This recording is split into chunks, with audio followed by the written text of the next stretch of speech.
After praying the same prayer, he returned to the disciples.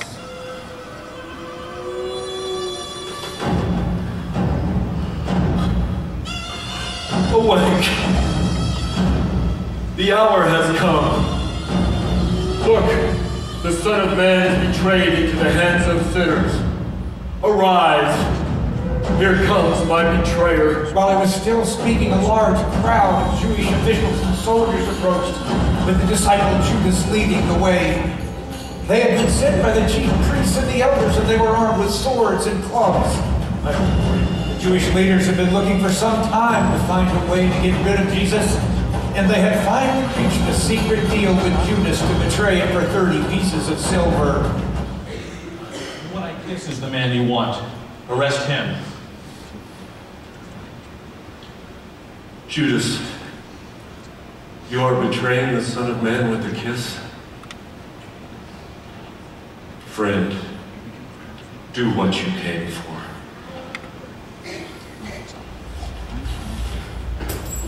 As the men stepped forward to arrest Jesus, Simon Peter drew his sword and struck the servant of the high priest, cutting off his ear. No more of this! Put away your swords!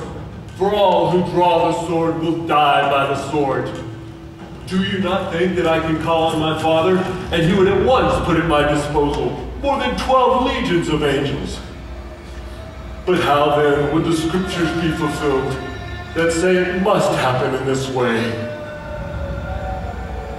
Am I leading a rebellion that you come at me with swords and clubs? Every day I sat in the temple courts teaching, and you did not arrest me. But all this has taken place so that the writings of the prophets may be fulfilled. For this is your hour, the hour that darkness reigns. Upon hearing this, the disciples deserted Jesus and ran away from the garden, giving him up to his accusers. The detachment of soldiers and officials arrested Jesus. They bound him. They led him first to Annas, who was the father-in-law of Caiaphas, the high priest that year.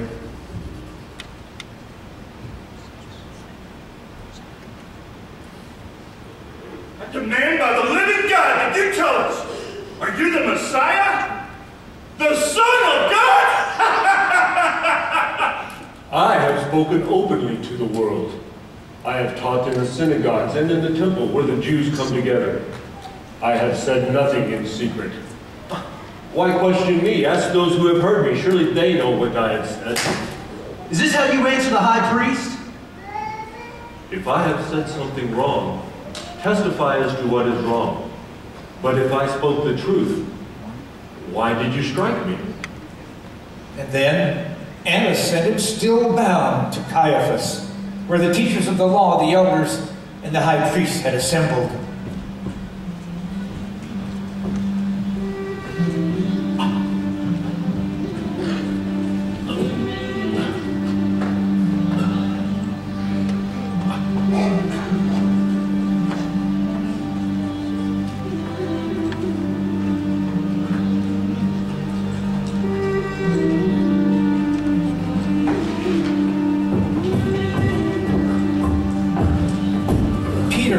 Being fearful, followed at a distance, right up to the courtyard of the high priest.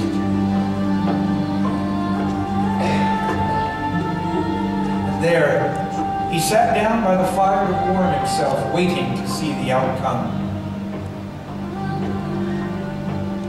The Jewish leaders, the high priest, the teachers of the law, began looking for evidence against Jesus to be able to put him to death.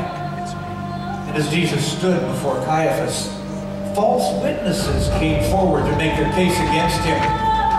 But despite their efforts, the testimony of the accusers did not agree. And that man said, I will destroy the temple of God and rebuild it in 3 days. Are you not going to answer? What is this testimony that these men are bringing against you?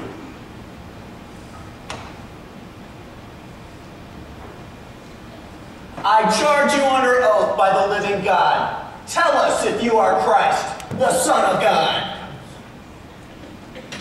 Yes, it is as you say.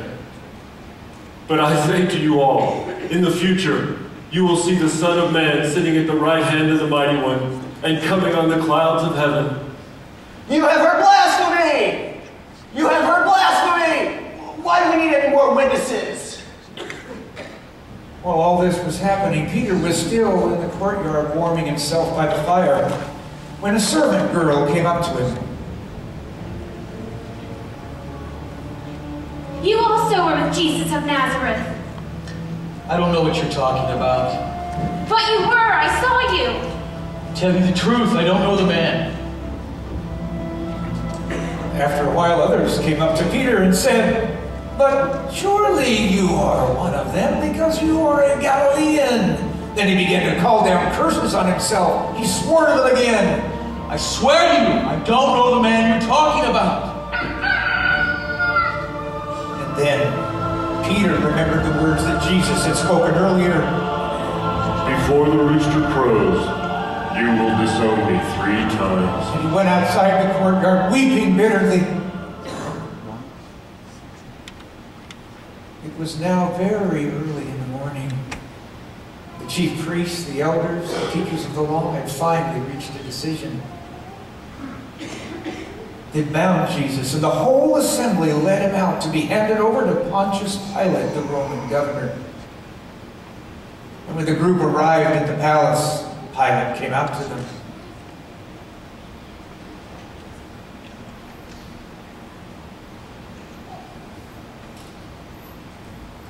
What charges are you bringing against this man?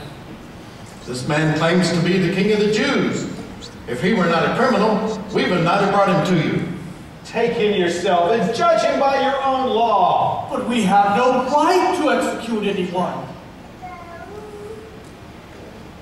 Are you the king of the Jews? Is that your own idea, or did others talk to you about me?